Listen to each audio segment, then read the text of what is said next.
Hello, I'm Hannah, and this is Hannah's Books.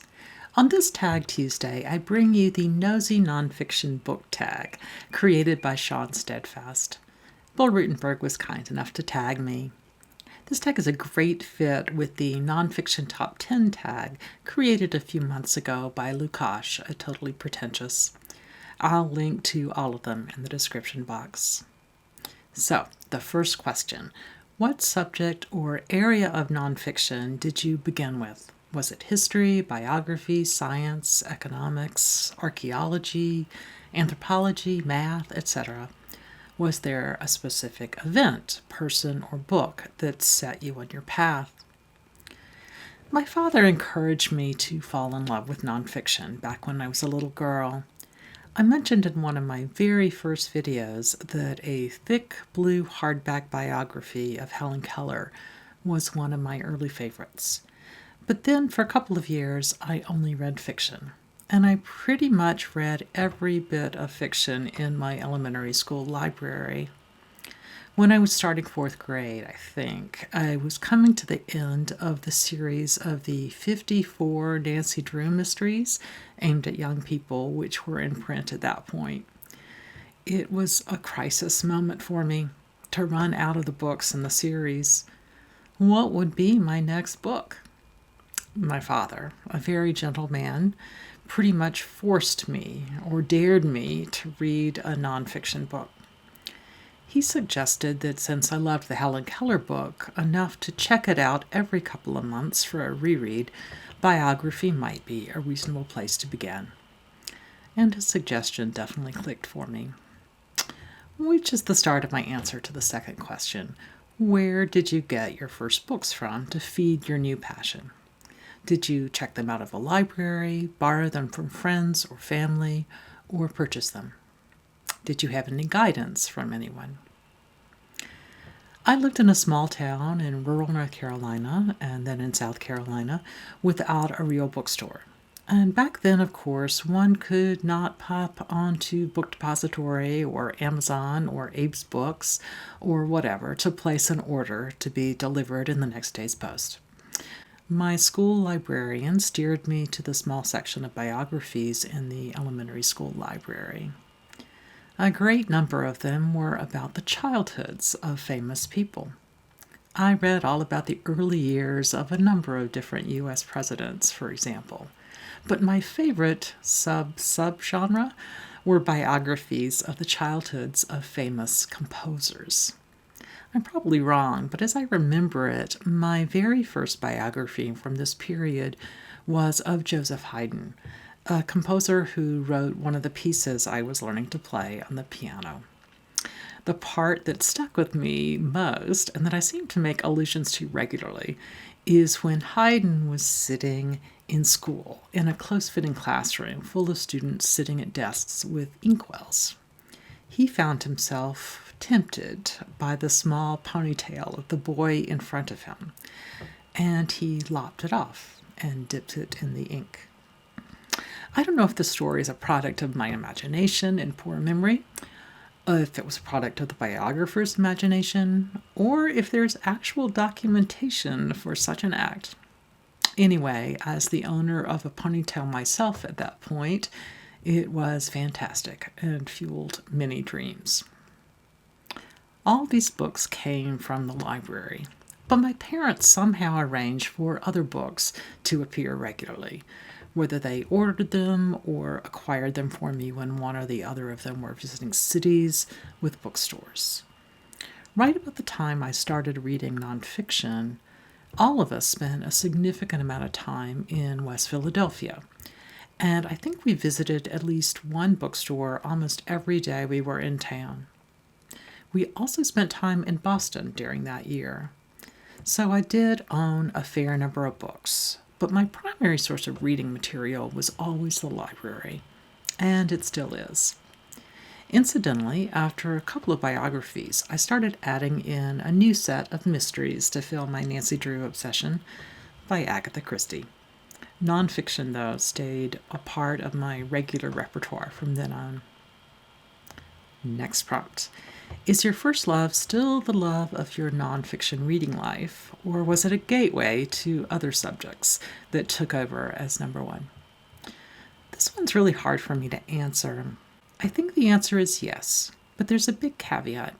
I still love reading biographies, especially biographies of artists of all stripes, composers, but also visual artists, and especially writers, something I think I'll be talking about at the end of the week as I sum up a bit of what I've been reading this month. I also love autobiography and memoir. Nevertheless, history, specifically social and cultural history, has been a huge part of my life too. While the vast majority of the works of history I've read are about the United States in the latter half of the 19th century and the first half of the 20th century, especially in the South, I've also loved classic works of social history about other places and other times, including fairly widely read works like Natalie Zeman Davis's The Return of Martin Guerre and Robert Darnton's The Great Cat Massacre. My graduate studies were in history.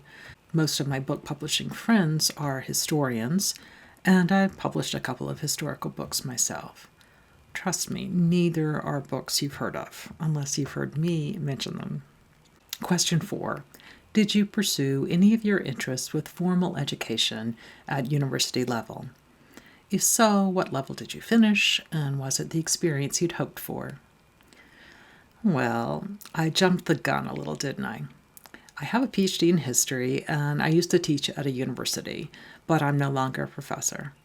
I admit I absolutely loved most of my schooling, from the time I was in cooperative nursery school run by parents who taught at the college where my parents worked. It was called Tot Co-op. Actually, I kind of hated high school, but because it was not at all academic or rigorous, it gave me plenty of time to explore my interests. Playing piano, which I was terrible at, but absolutely loved, and of course reading.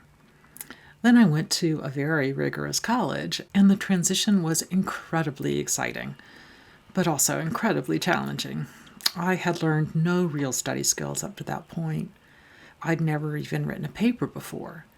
My first semester was exhausting, but so rewarding. I was lucky enough to have some really wonderful teachers and teaching assistants to inspire me and to help me make up for the lack of preparation I was feeling. And of course, best of all, I had an amazing set of fascinating friends. We talked about music and fiction and philosophy and politics, all wonderful. Anyway, when my senior year of my undergraduate education began, I was unsure what I wanted to do with my life. But then I came down with mononucleosis and lost all energy to consider any ideas for the next year or thereafter. Going to graduate school seemed like the option that required the least thought at that moment. So I went.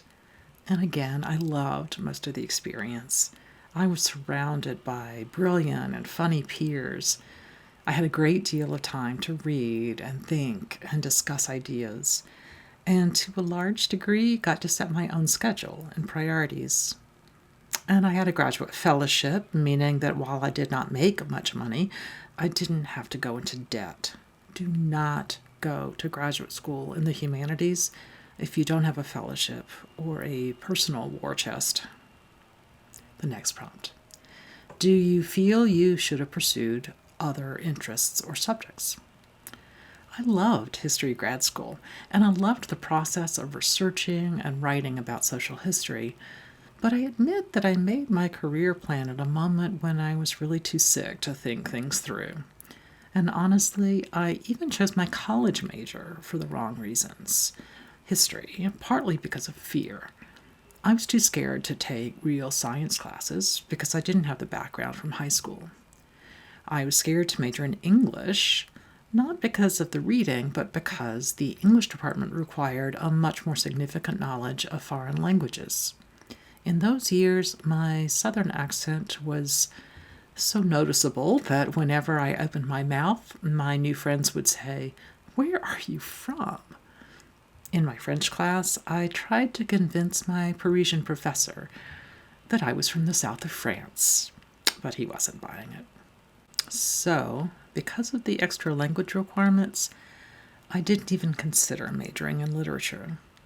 As much as I loved history, I think English might have been an even better fit.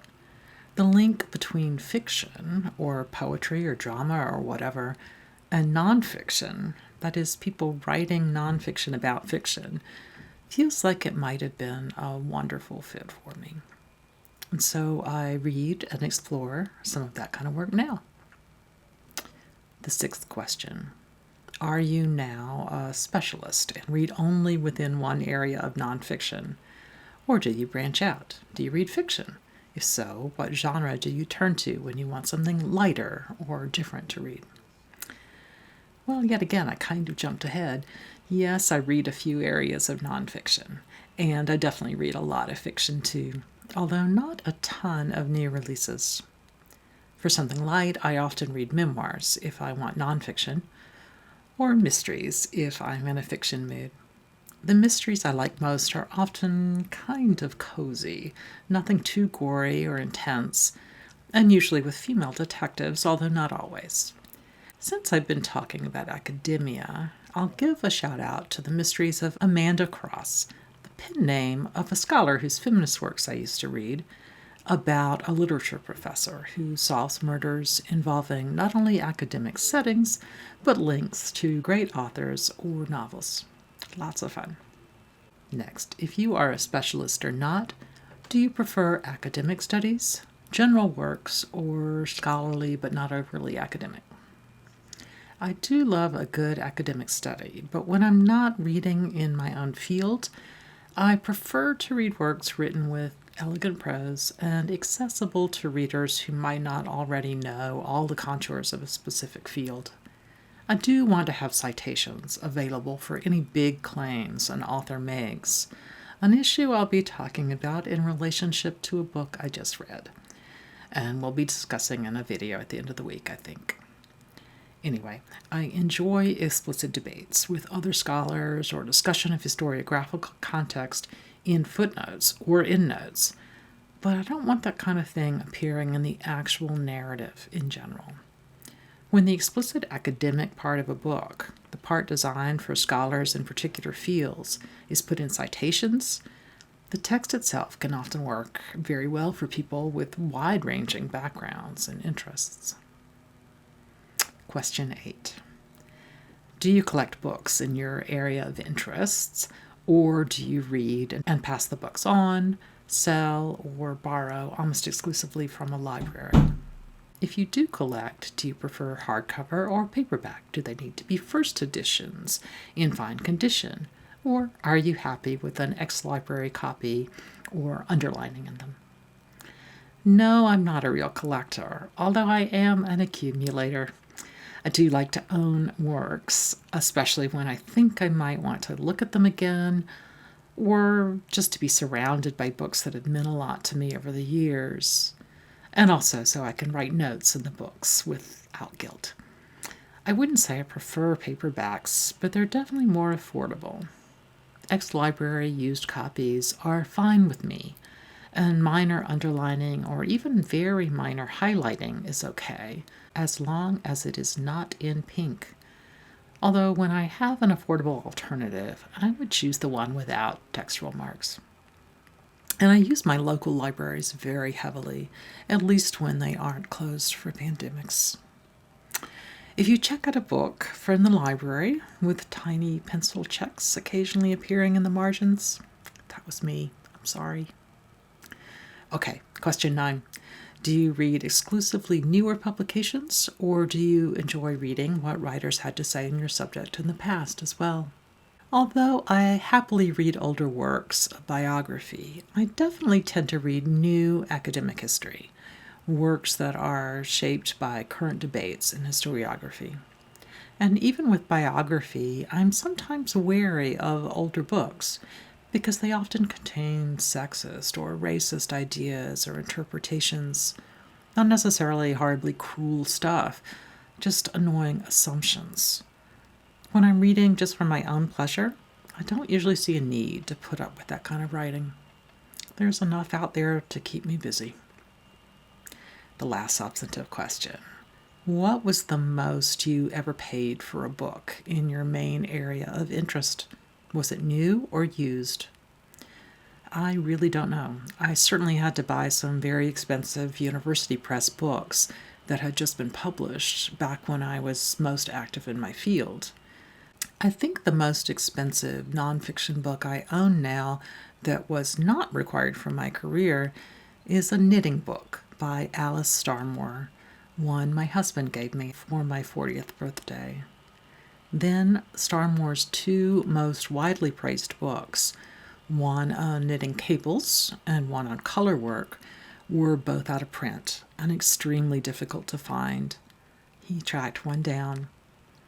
Now both of those books have been updated and re-released, and I do own these republished paperbacks. And they are the ones I turn to when I am actually thinking about using a particular pattern. The classic hardbacks are treasures. And finally, tag away. I'd love to hear from Jen at Remembered Reads, who just put up a really wonderful video about some of the most important nonfiction books in her life. I'll leave a link to her channel in the notes. Thanks for this great tag, Sean, and for tagging me, Bill. And thanks to all of you for joining me today on Hannah's Books. See you soon.